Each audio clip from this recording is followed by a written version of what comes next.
듣는 부처님 말씀. 오늘도 잠들지 못하고 이 영상을 켜셨나요? 자정이 넘었는데 눈이 말똥말똥합니다. 내일 병원 검사 결과가 걱정되고 자녀들 걱정에 마음이 무겁고 통장 잔고를 보니 한숨만 나옵니다. 옆에서 남편은 코를 골고 있지만 당신만 홀로 어둠 속에서 천장을 바라봅니다. 왜 나만 이렇게 힘들까? 언제쯤 이 터널이 끝날까? 그런 생각에 눈물이 핑 돌지 않으십니까? 2년 전 부산 해운대에 사시는 한 보살님도 정확히 그러셨습니다. 65세 김순자 보살님. 밤마다 불면증으로 수면제를 드셨고 남편의 당뇨 합병증과 딸의 이혼 문제로 마음이 무너져 내렸습니다. 새벽 3시, 4시까지 잠 못 이루고 핸드폰만 들여다보셨습니다. 건강검진에서는 혈압약을 추가로 처방받으셨고 저축한 돈은 딸의 이자료, 변호사 비용으로 모두 나가버렸습니다. 스님, 저 이제 정말 끝인 것 같아요. 전화기 너머로 흐느끼는 목소리가 들렸습니다. 매일 절에 가서 기도하는데 왜 아무것도 안 풀릴까요? 제가 전생에 무슨 죄를 지었길래 이렇게 고통받는 걸까요? 그날 밤 저는 김 보살님께 딱 한 가지만 부탁드렸습니다. 오늘 밤부터 잠들기 전에 금강경 한 구절만 조용히 외우면서 주무세요. 그리고 6개월 후 김 보살님께서 다시 전화를 하셨습니다. 이번에는 목소리가 완전히 달랐습니다. 스님, 기적이 일어났어요. 남편의 혈당 수치가 정상으로 돌아왔고 딸은 새로운 직장을 구했으며 본인의 불면증도 거의 사라졌다고 하셨습니다. 심지어 20년 만에 연락이 끊겼던 오빠가 갑자기 연락을 해서 5천만 원을 빌려주겠다고 했다는 겁니다. 그냥 매일 밤 부처님 말씀을 듣고 잠들었을 뿐인데요. 그렇습니다. 사랑하는 여러분. 오늘 밤 여러분이 이 영상을 틀어놓고 잠드는 것만으로도 엄청난 복이 시작됩니다. 부처님의 말씀은 우리가 잠든 사이에도 우리 영혼 깊은 곳에서 역사하십니다. 오늘 제가 나눌 7가지 진리는 여러분의 재물운을 열고 건강운을 회복시키며 모든 소원을 이루게 하는 부처님의 약속입니다. 지금부터 조용히 들으십시오. 아니, 그냥 틀어만 두셔도 됩니다. 부처님의 음성이 여러분의 무의식 깊은 곳까지 스며들어 내일 아침 일어났을 때는 완전히 다른 사람이 되어 있을 것입니다. 번째, 마음을 비우면 복이 들어옵니다. 여러분, 지금 머릿속이 복잡하지 않으십니까? 내일 병원비는 어떻게 내지? 아들 학원비는 또 언제 보내야 하나? 이번 달 적금은 넣을 수 있을까? 온갖 걱정으로 머리가 터질 것 같습니다. 그런데 신기하게도 머리가 복잡할수록 복은 멀어집니다. 왜 그럴까요? 컵에 이미 물이 가득 차 있으면 새로운 물을 부을 수 없습니다. 마찬가지로 마음이 걱정으로 가득 차 있으면 부처님의 복이 들어올 공간이 없는 것입니다. 금강경에 이런 말씀이 있습니다. 응무소주 이생기심 마땅히 머무는 바 없이 그 마음을 낼지어다. 이 말씀이 처음 나온 것은 약 2500년 전입니다. 부처님께서 기원정사에서 제자들과 함께 계실 때였습니다. 수볼이라는 제자가 물었습니다. 세존이시여, 어떻게 하면 마음을 항복받을 수 있습니까? 그때 부처님께서 이렇게 답하셨습니다. 아무것도 집착하지 말라. 그러면 마음이 저절로 고요해진다. 당시 인도 사회는 카스트 제도로 신분이 정해져 있었고 많은 사람들이 가난과 질병으로 고통받고 있었습니다. 사람들은 내 신분이 낮아서 내 업보가 나빠서라고 생각하며 절망했습니다. 그런데 부처님은 그 모든 집착을 내려놓으라고 하셨습니다. 신분에 대한 집착, 과거에 대한 집착, 미래에 대한 걱정까지도요. 그렇다면 우리는 어떻게 이 말씀을 실천할 수 있을까요? 오늘 밤부터 이렇게 해보십시오. 잠들기 전 5분만 조용히 눈을 감고 앉으십시오. 그리고 숨을 천천히 들이쉬면서 이렇게 말하십시오. 나는 지금 이 순간 아무것도 붙들지 않습니다. 숨을 내쉬면서는 이렇게 말하십시오. 나는 지금 이 순간 모든 것을 내려놓습니다. 단 5분만 이렇게 하셔도 마음이 놀랍도록 가벼워질 것입니다. 이야기 하나 들려드리겠습니다. 내구에 사시는 박영희 보살님, 58세, 남편이 운영하던 작은 식당이 코로나 이후 매출이 70% 떨어졌습니다. 하루하루가 적자였고 직원 월급 주기도 빠듯했습니다. 박 보살님은 밤마다 통장 잔고를 확인하며 심장이 두근거렸습니다. 이번 달에 임대료를 못 내면 어떡하지? 다음 달 식재료 값은 어디서 구하지? 불안과 걱정으로 2년 동안 불면증에 시달렸습니다. 체중은 10kg이 빠졌고 혈압약을 먹기 시작했습니다. 그러던 어느 날 작은 사찰에서 열린 법회에 참석하게 되었습니다. 그날 스님께서 바로 이 말씀을 하셨습니다. 마음을 비우십시오. 그러면 복이 들어옵니다. 처음에는 그게 말처럼 쉬워요? 라고 생각했습니다. 하지만 그날 밤 너무 답답한 마음에 한번 해보기로 했습니다. 침대에 누워서 눈을 감고 숨을 천천히 쉬면서 모든 걱정을 내려놓으려 애썼습니다. 처음에는 잘 안 됐습니다. 2분도 안 돼서 다시 통장 잔고 생각이 났습니다. 그래도 포기하지 않고 매일 밤 시도했습니다. 일주일째 되던 날 신기한 일이 일어났습니다. 5분 내내 아무 생각 없이 고요한 상태로 있을 수 있었던 것입니다. 그날 밤 정말 20년 만에 가장 깊은 잠을 잤습니다. 그리고 2주일 후 더 놀라운 일이 시작되었습니다. 한 단골 손님이 갑자기 찾아와서 말했습니다. 사장님, 우리 회사 직원 식사를 여기서 하면 안 될까요? 매일 30인분 정도요. 정말 뜻밖의 제안이었습니다. 그 손님은 10년 전부터 가끔 오던 분이었는데 그날따라 식당 분위기가 너무 좋아 보였다고 했습니다. 사장님 얼굴이 예전과 달리 환해 보이더라고요. 박 보살님은 그제야 깨달았습니다. 본인이 마음을 비우니까 손님들에게도 밝은 에너지가 전달된 것입니다. 그 이후로 매출은 빠르게 회복되었습니다. 3개월 만에 적자에서 벗어났고 6개월 후에는 직원을 1명 더 고용할 수 있었습니다. 지금은 하루에 100명 이상의 손님이 찾아옵니다. 박 보살님은 지금도 매일 밤 잠들기 전 5분간 마음을 비우는 시간을 갖습니다. 그 5분이 제 인생을 완전히 바꿨어요.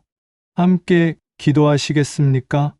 부처님, 감사합니다. 오늘 밤 저의 모든 걱정과 불안을 내려놓습니다.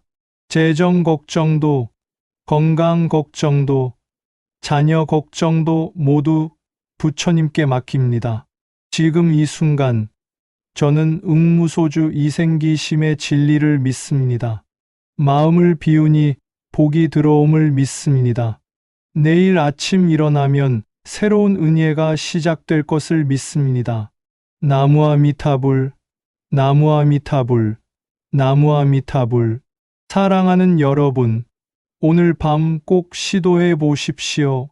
단 5분만 마음을 비우는 연습을 하십시오. 그러면 내일 아침 완전히 다른 세상이 펼쳐질 것입니다. 그런데 마음을 비우는 것만으로는 부족합니다. 그 다음으로 중요한 것이 있습니다. 두 번째, 감사하면 재물운이 열립니다. 지금 통장 잔고가 얼마 없어도 괜찮습니다. 지금 빚이 있어도 괜찮습니다. 중요한 것은 지금 가진 것에 감사할 수 있느냐입니다. 대부분의 사람들은 이렇게 생각합니다. 돈이 많아지면 감사하지. 건강해지면 감사하지. 문제가 해결되면 감사하지. 그런데 이것은 순서가 완전히 거꾸로입니다. 감사가 먼저이고 복이 나중입니다. 불경에 이런 가르침이 있습니다. 감사하는 마음은 모든 공덕의 어머니니라. 이 말씀은 화엄경에 나오는 내용입니다. 약 1500년 전 중국 당나라 시대 화엄종의 조사들이 깨달은 진리입니다. 그들은 깊은 수행 끝에 이런 사실을 발견했습니다. 우주의 모든 것은 서로 연결되어 있고 감사의 마음은 그 연결을 활성화시킨다는 것을요. 마치 전기 스위치를 켜면 불이 들어오듯이 감사의 스위치를 켜면 복이 흘러들어온다는 진리입니다. 당시 많은 수행자들이 산속에서 고행을 하며 깨달음을 구했습니다. 그런데 진정한 깨달음은 고행이 아니라 감사에서 온다는 것을 알게 되었습니다. 가장 가난한 사람도 감사할 줄 알면 이미 부자이고 가장 부유한 사람도 불평하면 이미 가난한 사람이라는 것을요. 그렇다면 어떻게 감사를 실천할 수 있을까요? 오늘 밤부터 이렇게 해보십시오. 잠들기 전 오늘 하루 감사한 일 3가지를 떠올려 보십시오. 아무리 작은 것이라도 괜찮습니다. 오늘 밥을 먹을 수 있어서 감사합니다. 오늘 버스를 탈 수 있어서 감사합니다. 오늘 가족이 건강해서 감사합니다. 이렇게 단 3가지만 감사해도 여러분의 뇌는 긍정의 회로로 바뀌기 시작합니다.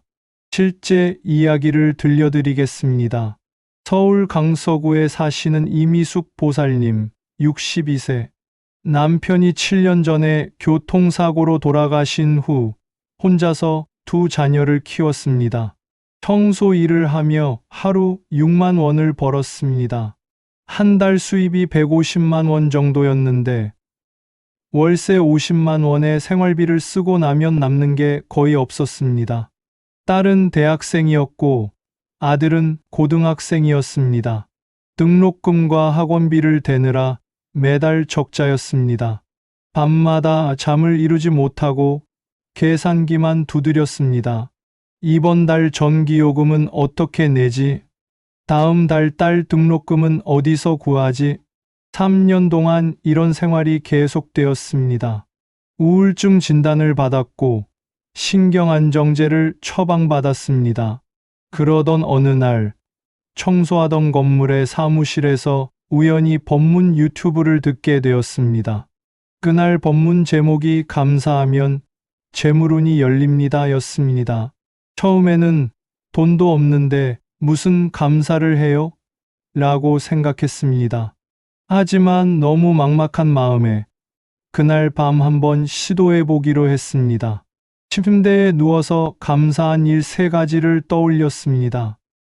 오늘 청소 일을 할 수 있어서 감사합니다.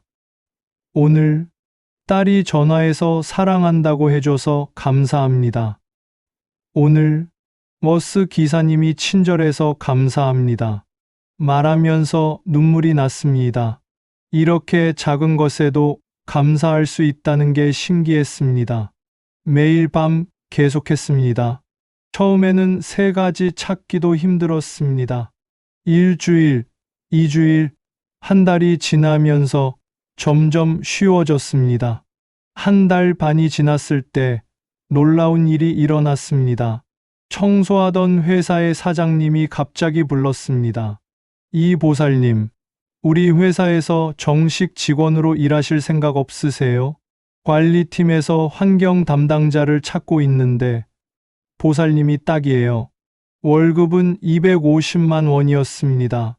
4대 보험도 되고 퇴직금도 나왔습니다. 이 보살님은 너무 놀라서 눈물이 났습니다. 사장님이 말했습니다. 보살님이 청소하실 때 항상 웃으면서 일하시더라고요. 직원들한테도 인사 잘하시고요. 그런 분이 우리 회사에 꼭 필요해요. 이 보살님은 그제야 깨달았습니다. 본인이 감사하는 마음으로 일하니까 사람들이 그 에너지를 느낀 것입니다. 정규직이 된 후 3개월 만에 월세에서 벗어나 전세로 이사했습니다. 6개월 후에는 딸의 등록금을 한 번에 낼 수 있었습니다. 1년 후에는 20년 만에 처음으로 가족 여행을 다녀왔습니다. 그리고 지금 이 보살님은 회사에서 승진해서 팀장이 되었습니다. 월급은 350만 원까지 올랐습니다. 매일 밤 감사 3가지를 말하는 게 제 인생을 바꿨어요. 이 보살님은 지금도 매일 밤 감사 일기를 씁니다. 함께 기도하시겠습니까? 부처님, 감사합니다. 비록 지금 통장 잔고는 적지만 오늘 하루 숨 쉴 수 있어서 감사합니다. 비록 지금 빚이 있지만 가족이 건강해서 감사합니다. 비록 지금 힘들지만 내일이 있어서 감사합니다. 감사하는 마음이 모든 공덕의 어머니임을 믿습니다. 제 안에 감사의 문이 열리니 재물운의 문도 열릴 것을 믿습니다. 한 달 후, 석 달 후, 1년 후, 제가 감사의 기적을 증거하게 될 것을 믿습니다. 나무아미타불, 나무아미타불, 나무아미타불. 사랑하는 여러분, 오늘 밤부터 시작하십시오. 잠들기 전 단 3분만 감사한 일 3가지를 떠올리십시오. 그것이 여러분의 재물운을 여는 열쇠입니다. 그런데 감사만으로도 부족합니다. 3번째로 중요한 진리가 있습니다. 1번째, 용서하면 건강운이 회복됩니다. 지금 몸 어디가 아프십니까? 허리인가요? 무릎인가요? 가슴인가요? 병원에 가도 원인을 모르겠다고 하지 않습니까? 약을 먹어도 별로 나아지지 않습니까? 혹시 이런 생각해 보신 적 있으십니까? 내가 누군가를 용서하지 못해서 그런 건 아닐까? 맞습니다. 용서하지 못한 마음은 독과 같아서 우리 몸을 서서히 병들게 합니다. 법구경에 이런 말씀이 있습니다. 원한은 원한으로 풀리지 않고 오직 용서로만 풀린다. 이 말씀은 부처님께서 직접 하신 말씀입니다. 약 2500년 전 인도에서 두 왕국 사이에 오랜 전쟁이 있었습니다. 코살라국의 왕과 마가다국의 왕이 수십 년 동안 원수 관계였습니다. 수많은 백성이 죽었고 양쪽 모두 깊은 상처를 입었습니다. 그때 부처님께서 두 왕을 만나셨습니다. 그리고 이렇게 말씀하셨습니다. 원한을 원한으로 갚으면 원한은 영원히 끝나지 않는다. 오직 용서만이 원한을 끝낼 수 있다. 코살라국의 왕이 물었습니다. 그러면 죽은 우리 백성들은 어떻게 합니까? 그냥 잊으라는 말씀입니까? 부처님께서 답하셨습니다. 잊으라는 것이 아니라 그 고통을 더 이상 되풀이하지 말라는 것이다. 내가 복수하면 상대도 복수하고 그러면 영원히 평화는 오지 않는다. 그날 두 왕은 부처님의 말씀을 듣고 화해했습니다.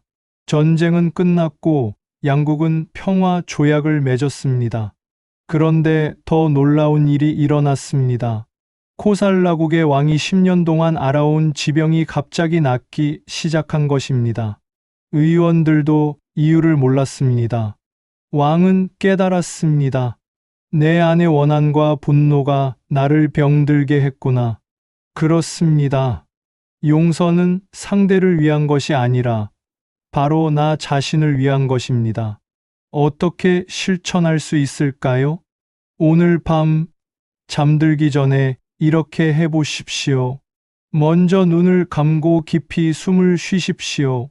그리고 마음속으로 용서하고 싶은 사람의 얼굴을 떠올리십시오. 그 사람에게 이렇게 말하십시오. 나는 당신을 용서합니다. 당신도 고통 속에 있었을 것입니다. 그리고 자기 자신에게도 말하십시오. 나는 나를 용서합니다. 나도 최선을 다했습니다. 진짜 이야기를 들려드리겠습니다. 광주에 사시는 정경희 보살님, 59세. 20년 전 남편의 외도로 이혼했습니다. 혼자서 아들 둘을 키우며 너무나 힘든 세월을 보냈습니다. 밤마다 전 남편을 떠올리며 이를 갈았습니다. 왜 나한테 이랬을까? 내가 뭘 잘못했길래? 원망과 분노가 마음속에서 끌어올랐습니다. 10년이 지나면서 몸에 이상이 생기기 시작했습니다. 원인 모를 두통이 계속되었고 소화가 안 되어 속이 늘 불편했습니다. 관절염도 생겨서 계단 오르기가 힘들었습니다. 병원에서 온갖 검사를 했지만 특별한 이상은 없었습니다. 의사가 말했습니다. 스트레스성인 것 같은데요. 마음이 편해지셔야 할 것 같아요. 하지만 마음이 편해질 리가 없었습니다. 원한이 너무 깊었습니다. 15년째 되던 해, 정 보살님은 작은 절을 찾아갔습니다. 너무 아파서 부처님께 기도라도 해보려고요. 그날 스님께서 법문을 하셨습니다. 용서하면 건강운이 회복됩니다. 처음에는 절대 용서 못해요 라고 생각했습니다. 하지만 스님이 덧붙인 말씀이 마음에 걸렸습니다. 용서는 상대를 위한 것이 아닙니다. 바로 당신 자신을 자유롭게 하는 것입니다. 그날 밤 정 보살님은 20년 만에 처음으로 전 남편을 용서해 보기로 했습니다. 침대에 누워서 눈을 감았습니다. 전 남편의 얼굴을 떠올렸습니다. 그리고 떨리는 목소리로 말했습니다. 나는 당신을 용서합니다. 처음에는 입에서 나오지 않았습니다. 몇 번을 시도한 끝에 겨우 말할 수 있었습니다. 나는 당신을 용서합니다. 당신도 고통 속에 있었을 것입니다. 눈물이 펑펑 쏟아졌습니다. 20년 동안 쌓였던 응어리가 녹아내리는 느낌이었습니다. 그날 밤 정 보살님은 15년 만에 가장 깊은 잠을 잤습니다. 다음 날 아침 놀라운 일이 일어났습니다. 10년 동안 계속되던 두통이 사라진 것입니다. 속도 한결 편했습니다. 이게 무슨 일이지? 신기해서 그 다음 날 밤에도 계속했습니다. 나는 당신을 용서합니다. 나는 나를 용서합니다. 일주일, 2주일, 한 달이 지나면서 몸이 점점 좋아졌습니다. 2달째, 관절염 통증이 절반으로 줄었습니다. 3달째, 소화제 없이도 밥을 먹을 수 있었습니다. 6개월 후에는 등산도 다시 시작할 수 있었습니다. 1년 후 병원에서 재검진을 받았습니다. 의사가 놀라며 말했습니다. 보살님, 도대체 어떻게 하신 거예요? 수치가 거의 정상이에요. 정 보살님은 웃으며 대답했습니다. 용서했어요. 그게 전부예요. 지금 정경희 보살님은 62세입니다. 등산 동호회 회장을 맡고 있고 주 3회 운동을 합니다. 약은 거의 먹지 않습니다. 용서가 저를 살렸어요. 20년 동안 저를 죽였던 게 바로 원한이었어요. 함께 기도하시겠습니까? 부처님, 감사합니다. 오늘 밤 저는 용서를 선택합니다. 나를 아프게 한 사람을 용서합니다. 그 사람도 고통 속에 있었음을 이해합니다. 나 자신도 용서합니다. 나도 최선을 다했음을 인정합니다. 원한은 원한으로 풀리지 않고 오직 용서로만 풀림을 믿습니다. 내가 용서하니 내 안에 병든 세포들이 치유되기 시작함을 믿습니다. 한 달 후, 석 달 후, 1년 후 건강이 완전히 회복될 것을 믿습니다. 나무아미타불, 나무아미타불, 나무아미타불. 사랑하는 여러분, 오늘 밤이 용서의 밤이 되기를 바랍니다. 단 3분만 용서를 연습하십시오. 그것이 여러분의 건강운을 여는 열쇠입니다. 그런데 용서만으로는 부족합니다. 네 번째 진리를 들으십시오. 합시암 네 번째 믿음으로 기도하면 응답이 옵니다. 여러분, 지금까지 얼마나 많이 기도하셨습니까? 매일 절에 가서 108배를 하셨습니까? 새벽마다 일어나서 염불을 하셨습니까? 그런데도 왜 응답이 없는 것 같습니까? 혹시 이런 생각하시지 않습니까? 부처님이 내 기도를 안 들으시나? 내가 복이 없는 사람인가? 아닙니다. 문제는 기도의 양이 아니라 기도의 질입니다. 믿음 없는 기도는 마치 전화기에 전원이 안 들어온 것과 같습니다. 버튼을 아무리 눌러도 연결되지 않습니다. 화엄경에 이런 말씀이 있습니다. 신심청정 즉견열의 신신칭징 지젠 로라이. 믿음이 청정하면 곧 열애를 보리라. 이 말씀은 화엄경 정행품에 나오는 내용입니다. 약 1700년 전 인도의 위대한 스님 용수보살께서 해석하신 구절입니다. 용수보살은 평생 이 진리를 깨닫고 실천하셨습니다. 당시 인도에는 많은 수행자들이 있었지만 진정한 깨달음을 얻는 이는 드물었습니다. 왜냐하면 대부분 형식적인 수행에만 집중했기 때문입니다. 108배를 하고 경전을 외우고 금식을 하지만 정작 마음속에는 의심이 가득했습니다. 이렇게 하면 정말 깨달음을 얻을 수 있을까? 부처님이 정말 나를 구원하실까? 그런 의심 때문에 아무리 수행해도 변화가 없었습니다. 용수보살은 이렇게 말씀하셨습니다. 100번의 의심스러운 기도보다 한 번의 확신 있는 기도가 낫다. 그렇다면 어떻게 믿음으로 기도할 수 있을까요? 오늘 밤 이렇게 해보십시오. 기도를 시작하기 전에 먼저 이렇게 선포하십시오. 부처님은 지금 나의 기도를 들으십니다. 부처님은 이미 나의 응답을 예비하셨습니다. 내가 구하는 것은 이미 이루어졌습니다. 과거형이 아니라 현재 완료형으로 기도하십시오. 이 되게 해주세요가 아니라 이 되었습니다. 감사합니다로 기도하십시오.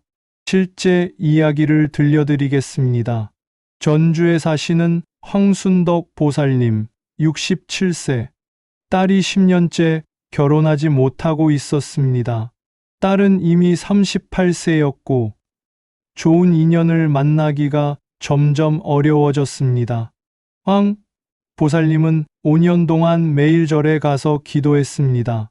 부처님, 제발 우리 딸에게 좋은 배필을 보내주세요. 이렇게 간절히 기도하는데 왜 안 들어주세요? 하지만 시간은 계속 흘러갔고 딸은 점점 지쳐갔습니다. 딸이 말했습니다. 엄마, 이제 그만 기도하세요. 내 팔자가 이런가 봐요. 황 보살님은 너무나 마음이 아팠습니다. 그러던 어느 날 템플스테이에 참가하게 되었습니다. 그곳에서 만난 스님께서 이렇게 말씀하셨습니다. 기도할 때 의심하지 마십시오. 이미 이루어진 것으로 믿고 감사하십시오. 황 보살님은 그날 밤 방식을 완전히 바꿨습니다. 부처님, 감사합니다. 우리 딸에게 이미 좋은 배필을 예비하셨습니다. 지금 이 순간에도 그 사람이 우리 딸을 향해 오고 있습니다.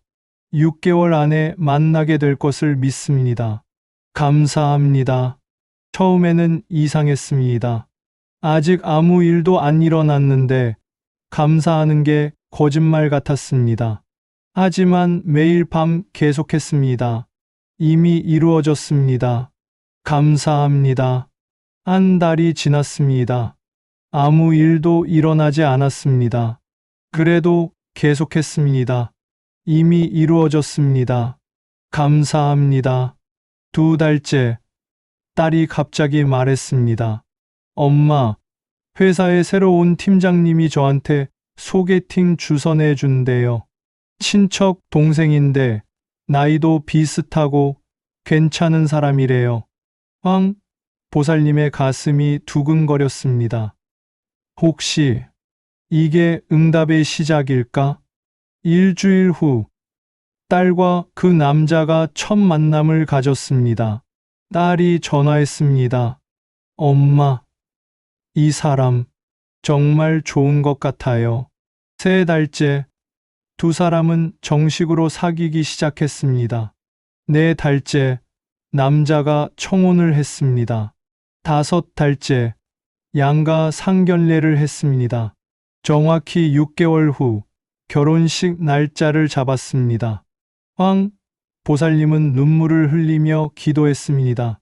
부처님, 감사합니다. 정말 들어주셨습니다. 지금 딸은 결혼한 지 3년째입니다. 작년에 손자도 태어났습니다. 황 보살님은 지금도 매일 밤 믿음으로 기도합니다. 이번에는 아들의 사업이 잘 되게 해주세요가 아니라 아들의 사업이 이미 잘 되고 있습니다. 감사합니다. 남편의 건강이 좋아지게 해주세요가 아니라 남편의 건강이 이미 회복되고 있습니다. 감사합니다. 그리고 정말로 하나씩 이루어지고 있습니다. 믿음으로 기도하는 법을 배운 후로 제 인생이 완전히 달라졌어요. 함께 기도하시겠습니까? 부처님, 감사합니다. 지금 이 순간 저는 제 기도가 이미 응답되었음을 믿습니다. 부처님은 저희 모든 간구를 아시고 이미 예비하셨습니다. 제 재물 문제도 이미 해결되었습니다. 제 건강 문제도 이미 치유되었습니다. 제 가족 문제도 이미 회복되었습니다. 신심이 청정하면 곧 열애를 보리라는 말씀을 믿습니다. 의심을 내려놓고 확신으로 기도합니다. 한 달 안에, 3달 안에 응답의 증거들이 나타날 것을 믿습니다. 나무아미타불, 나무아미타불, 나무아미타불. 사랑하는 여러분, 오늘 밤부터 기도 방식을 바꾸십시오. 의심이 아니라 확신으로, 미래형이 아니라 현재 완료형으로 기도하십시오. 그것이 응답을 여는 열쇠입니다. 그런데 여기서 끝이 아닙니다. 5번째 진리가 있습니다. 5번째 집착을 내려놓으면 자유가 옵니다.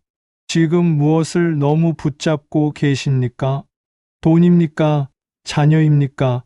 건강입니까? 명예입니까? 그것을 잃을까 봐 밤마다 불안하지 않으십니까? 그것을 얻으려고 애쓰느라 지치지 않으십니까? 아이러니하게도 우리가 무언가를 너무 세게 쥘수록 그것은 우리 손에서 빠져나갑니다. 마치 모래를 너무 세게 쥐면 손가락 사이로 빠져나가듯이요. 금강경에 이런 말씀이 있습니다. 범소유상 개시허망판 소요상 皆是虚妄. 무릇 모든 형상 있는 것은 다 허망하니라. 이 말씀은 부처님께서 수보리 존자에게 하신 말씀입니다. 약 2500년 전 기원정사에서 있었던 대화입니다. 수보리가 물었습니다.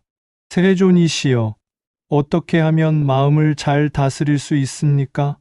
부처님께서 답하셨습니다. 모든 형상에 집착하지 말라. 집착이 곧 고통이니라. 당시 많은 사람들이 재산, 지위, 명예에 집착하며 살았습니다. 부자는 재산을 잃을까봐 두려워했고, 가난한 자는 재산을 얻으려고 괴로워했습니다. 권력자는 권력을 잃을까봐 불안했고, 약자는 권력을 얻으려고 애썼습니다. 결국 모두가 집착 때문에 고통받았습니다. 부처님은 그 모든 것이 허상임을 깨달으라고 하셨습니다. 재산도, 지위도, 심지어 이 육신도 결국 사라질 것들입니다. 그것들을 꽉 붙잡고 있으면 그것들이 사라질 때 우리도 함께 무너집니다. 하지만 내려놓으면 우리는 자유로워집니다. 어떻게 실천할 수 있을까요? 오늘 밤 이렇게 해보십시오. 눈을 감고 지금 가장 집착하는 것을 떠올리십시오. 그것이 무엇이든 마음속으로 이렇게 말하십시오. 나는 이것을 놓습니다. 이것은 원래 내 것이 아니었습니다. 이것이 떠나도 괜찮습니다. 나는 여전히 온전합니다. 숨을 깊이 내쉬면서 정말로 놓아주는 느낌을 받아보십시오. 진짜 이야기를 들려드리겠습니다. 인천에 사시는 박재민 거사 63세. 30년 동안 작은 제조업체를 운영해 왔습니다. 직원 15명 정도 되는 작은 회사였지만 그에게는 인생의 전부였습니다. 아침 6시에 출근해서 밤 10시에 퇴근하는 생활을 30년 동안 했습니다. 가족보다 회사가 우선이었고 건강보다 일이 중요했습니다. 이 회사만 잘 되면 돼. 이것만 지키면 돼. 회사에 대한 집착이 너무 강했습니다. 그런데 5년 전 큰 거래처가 갑자기 계약을 파기했습니다. 매출의 60%를 차지하던 거래처였습니다. 박 거사는 패닉 상태에 빠졌습니다. 밤잠을 못 자고 식사도 제대로 못했습니다. 3개월 만에 체중이 12kg 빠졌습니다. 심장에 이상이 생겨서 응급실에 실려갔습니다. 의사가 말했습니다. 스트레스 때문입니다. 이러다가 정말 큰일 납니다. 하지만 박 거사는 회사 생각밖에 안 났습니다. 병원 침대에 누워서도 직원들에게 전화하고 거래처를 알아봤습니다. 6개월이 지났지만 상황은 나아지지 않았습니다. 회사는 적자가 계속되었고 건강은 더 나빠졌습니다. 부인이 울면서 말했습니다. 당신, 이제 그만 놓으세요.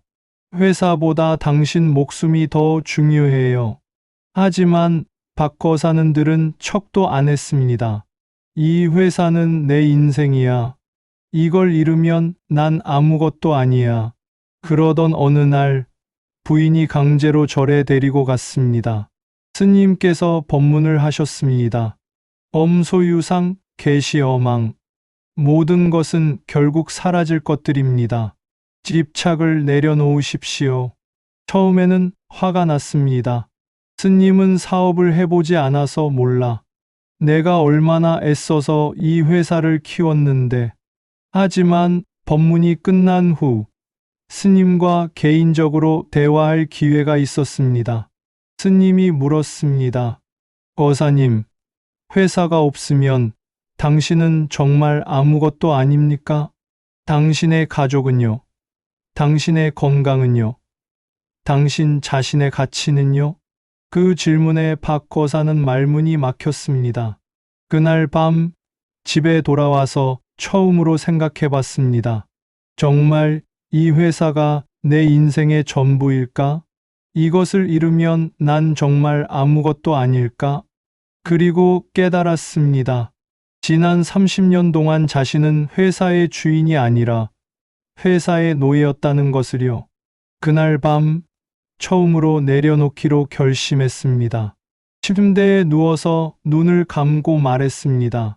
나는 이 회사를 놓습니다. 이것은 원래 내 것이 아니었습니다. 눈물이 쏟아졌습니다. 이 회사가 떠나도 괜찮습니다. 나는 여전히 온전합니다. 30년 동안 쌓였던 집착이 눈물과 함께 흘러나갔습니다. 그날 밤 5년 만에 처음으로 푹 잤습니다. 다음 날 아침 신기하게도 마음이 편안했습니다. 회사에 가서 직원들을 모았습니다. 여러분, 미안합니다. 그동안 제가 너무 집착했습니다. 이제는 여러분과 함께 편안하게 일하고 싶습니다. 안 되면 문을 닫아도 괜찮습니다. 우리 모두 새로운 길을 찾으면 됩니다. 직원들은 처음에 놀랐지만 곧 박수를 쳤습니다. 사장님, 그동안 너무 힘들어 보이셨어요. 이제 좀 쉬세요. 그렇게 마음을 놓으니 신기하게도 일이 풀리기 시작했습니다. 한 달 후, 새로운 거래처에서 연락이 왔습니다. 귀사 제품이 우리 회사에 필요할 것 같은데 상담 가능하신가요? 석 달 후, 그 거래처와 계약을 맺었습니다. 이전 거래처보다 조건이 더 좋았습니다. 6개월 후, 회사는 다시 흑자로 돌아섰습니다. 1년 후, 직원을 5명 더 채용했습니다. 지금 박재민 거사는 아침 8시에 출근해서 저녁 6시에 퇴근합니다. 주말에는 가족과 시간을 보내고 한 달에 한 번은 절에 갑니다. 회사는 더 잘 되고 있고 건강도 회복되었습니다. 집착을 놓으니까 오히려 더 많은 것이 들어왔어요. 꽉 쥐고 있을 때는 다 빠져나갔는데 손을 펴니까 저절로 들어오더라고요. 함께 기도하시겠습니까? 부처님, 감사합니다. 오늘 밤 저는 제 집착을 내려놓습니다. 돈에 대한 집착, 자녀에 대한 집착, 건강에 대한 집착, 모든 집착을 놓습니다. 엄소유상 계시어망, 모든 형상은 허망함을 믿습니다. 이 모든 것이 결국 사라질 것들임을 인정합니다. 하지만 그것들이 떠나도 나는 여전히 온전합니다. 집착을 내려놓으니 자유가 옴을 믿습니다. 손을 펴니 더 많은 복이 들어올 것을 믿습니다. 나무아미타불, 나무아미타불, 나무아미타불. 사랑하는 여러분, 오늘 밤 무엇인가를 내려놓으십시오. 그것이 진정한 자유의 시작입니다. 그런데 여기에 더 큰 비밀이 있습니다. 6번째 진리를 들으십시오. 6번째 자비를 베풀면 복이 넘칩니다. 지금 힘드시죠? 그런데 혹시 아십니까? 여러분보다 더 힘든 사람이 세상에는 너무나 많다는 것을요. 나도 어려운데 무슨 베풀어? 그렇게 생각하실 수 있습니다. 하지만 바로 그 생각 때문에 복이 막히는 것입니다. 불교의 가장 큰 진리는 바로 이것입니다. 받으려면 먼저 주어라. 채우려면 먼저 비워라. 법구경에 이런 말씀이 있습니다. 베푸는 자는 더욱 풍요로워지고 아끼는 자는 더욱 가난해진다. 이 말씀은 부처님께서 한 부자에게 하신 말씀입니다. 약 2500년 전 인도 사위성에 아나타 핀디카라는 부자가 살았습니다. 그는 엄청난 재산을 가지고 있었지만 매일 불안했습니다. 이 재산을 잃으면 어떡하지? 그래서 더 많이 쌓으려고 했고 나누는 것을 두려워했습니다. 어느 날 부처님을 만났습니다. 세존이시여, 어떻게 하면 재산을 잃지 않을 수 있습니까? 부처님께서 답하셨습니다. 재산을 지키려면 나누십시오. 움켜쥘수록 빠져나가고 베풀수록 넘쳐납니다. 아나타 핀디카는 이해할 수 없었습니다. 그게 무슨 말씀입니까?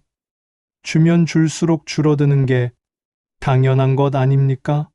부처님께서 설명하셨습니다. 우물을 생각해 보십시오. 물을 계속 길었으면 샘이 더 풍부해지지만 그대로 두면 썩어버립니다.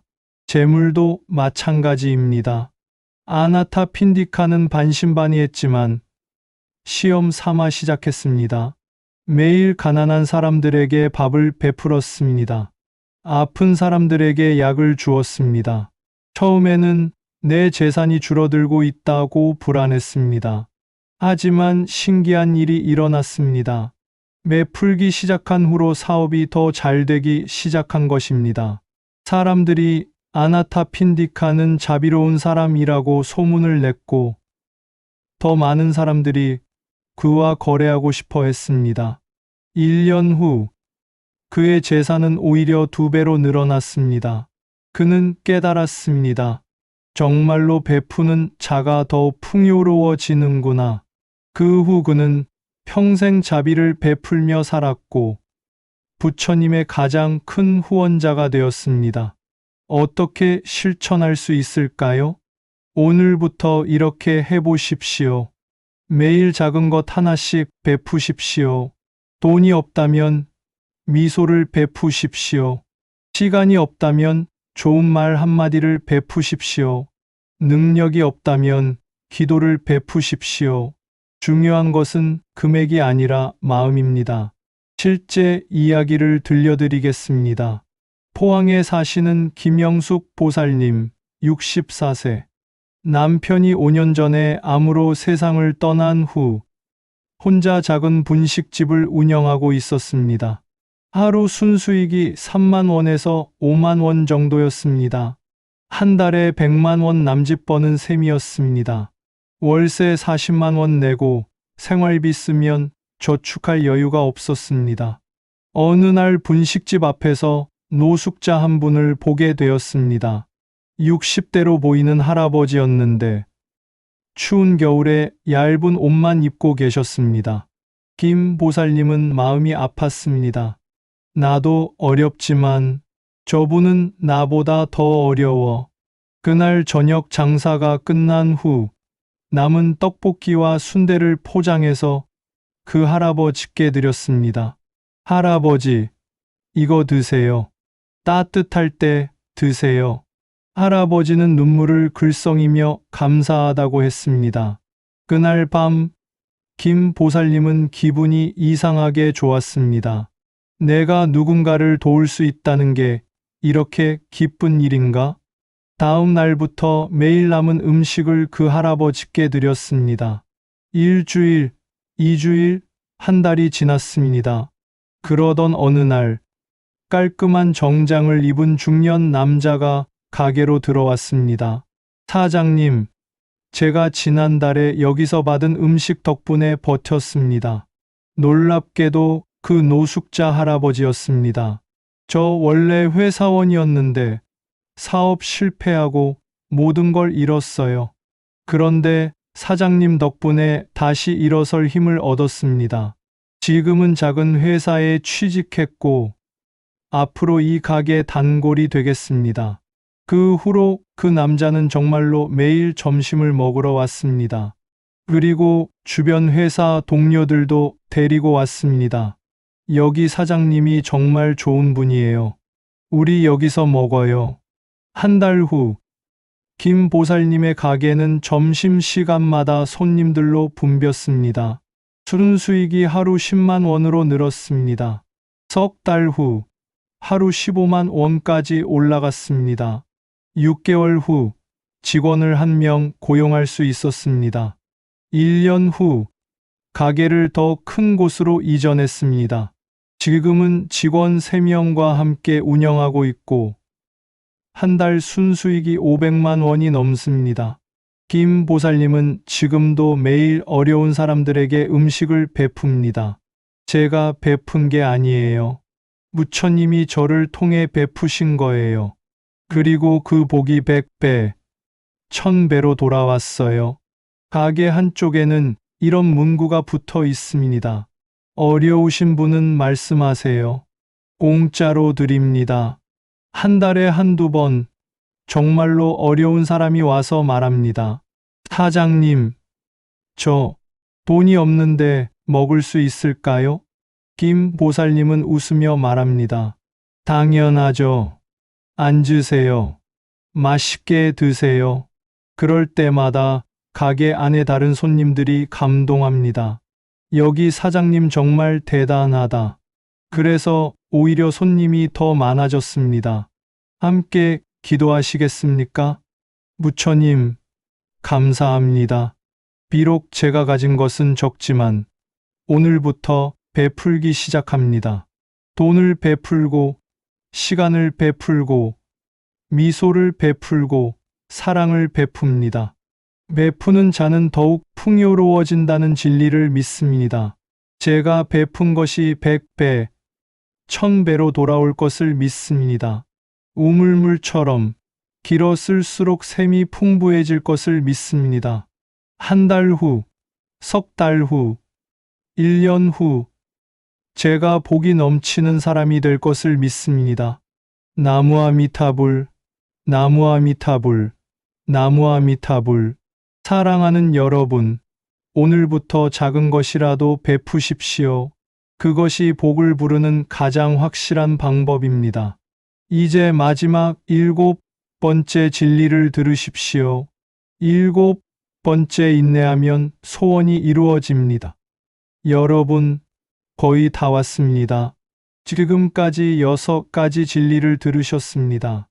마음을 비우고, 감사하고, 용서하고, 믿음으로 기도하고, 집착을 놓고, 자비를 베풀었습니다. 그런데 왜 아직도 변화가 안 보이는 것 같습니까? 이틀 했는데 왜 안 될까요? 일주일 했는데 왜 그대로일까요? 여기서 대부분의 사람들이 포기합니다. 역시 안 되는구나. 나는 안 되나 봐. 하지만 잠깐만 기다려 보십시오. 씨앗을 심고 이틀 만에 열매를 수확할 수 있습니까? 나무를 심고 일주일 만에 그늘 아래 앉을 수 있습니까? 모든 것에는 때가 있습니다. 인내가 필요합니다. 법구경에 이런 말씀이 있습니다. 물방울이 떨어져 큰 항아리를 채우듯이 지혜로운 사람은 조금씩 선을 쌓아 복을 이룬다. 이 말씀은 부처님께서 한 수행자에게 하신 말씀입니다. 약 2500년 전 한 젊은 수행자가 부처님께 물었습니다. 세존이시여, 저는 3년 동안 수행했는데 아직도 깨달음을 얻지 못했습니다. 제가 무엇을 잘못하고 있습니까? 부처님께서 대답하셨습니다. 서두르지 마십시오. 큰 나무도 작은 씨앗에서 시작됩니다. 수십 년이 걸려야 거목이 됩니다. 그 수행자가 말했습니다. 하지만 저는 빨리 깨닫고 싶습니다.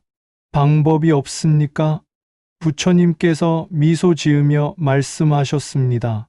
씨앗을 빨리 자라게 하려고 잡아당기면 어떻게 되겠습니까? 죽어버립니다. 때를 기다려야 합니다. 그날 그 수행자는 깨달았습니다. 조급함이 바로 자신의 문제였던 것입니다. 그 후 그는 서두르지 않고 매일매일 성실하게 수행했습니다.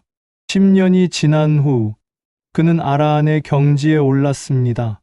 나중에 그가 말했습니다. 10년이 길다고 생각했는데 돌아보니 한순간이었습니다.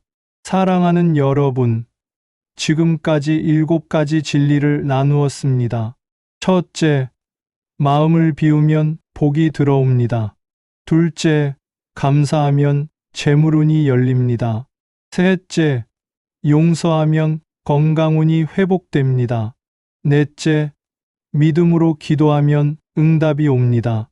다섯째, 집착을 내려놓으면 자유가 옵니다. 여섯째, 자비를 베풀면 복이 넘칩니다.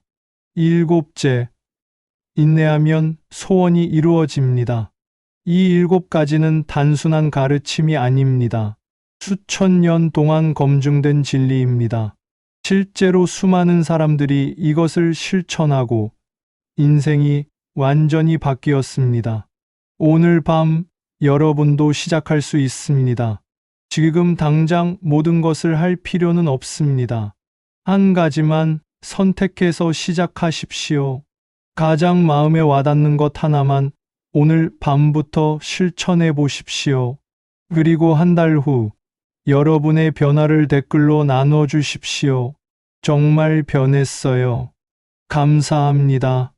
그런 댓글 하나하나가 또 다른 분들에게 희망이 됩니다.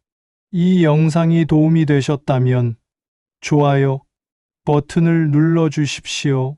그리고 지금 힘들어하는 가족, 친구, 이웃에게 이 영상을 공유해 주십시오. 구독과 알림 설정도 부탁드립니다. 앞으로도 여러분의 삶을 변화시킬 주처님의 말씀을 계속 전하겠습니다. 오늘 밤 여러분이 이 영상을 틀어놓고 잠드시는 것만으로도 엄청난 복이 시작됩니다. 부처님의 말씀이 여러분의 무의식 깊은 곳까지 스며들어 내일 아침 일어났을 때는 완전히 다른 사람이 되어 있을 것입니다. 사랑합니다. 여러분, 부처님의 무한한 자비와 은총이 여러분과 여러분의 가정에 가득하기를 기도합니다. 편안한 밤 되십시오. 나무아미타불, 나무아미타불, 나무아미타불.